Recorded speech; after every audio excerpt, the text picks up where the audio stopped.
ഞാൻ കരുതുന്നത് P V Anwar ഈ ഇലക്ഷനിൽ മത്സരിച്ചില്ലായിരുന്നെങ്കിൽ ഈ വോട്ട് യു ഡി എഫിൻ്റെ അടുത്തേക്ക് തന്നെ വരുമായിരുന്നു. അൻവറിൻ്റെ സ്വാധീനമൊക്കെ ഉണ്ട്, അത് ശരിയാണ്. 2016-ലും 2021-ലും പി വി അൻവറിൻ്റെ ഘടകം കൊണ്ട് തന്നെയാണ് ഈ LDF ജയിച്ചത്.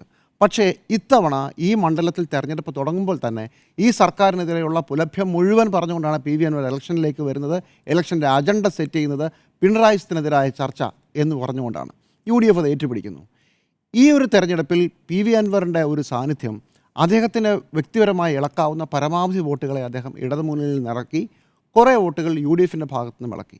അപ്പോൾ ഒരു 800 വോട്ട് അൻവറിന് UDF കുറഞ്ഞതുകൊണ്ട് ആ 800, അതുപോലെ തന്നെ പി വി അൻവർ പിടിച്ച ബാക്കിയുള്ള 18,000 അത് ഇങ്ങനെ കൂട്ടിച്ചേർത്ത് 2+2 = 4 എന്ന രീതിയിലൊരു കണക്കിന് യാതൊരു പ്രസക്തിയുമില്ല. UDFും ഭരണവിരുദ്ധ വികാരത്തിൻ്റെ ഭാഗമായുള്ള വോട്ടുകൾ പിടിച്ചിട്ടുണ്ട്. അൻവർ സ്വന്തം നിലയിൽ വോട്ട് പിടിച്ചിട്ടുണ്ട്. അത് നമ്മളിന്ന് രാവിലെ കണ്ടതാണ്.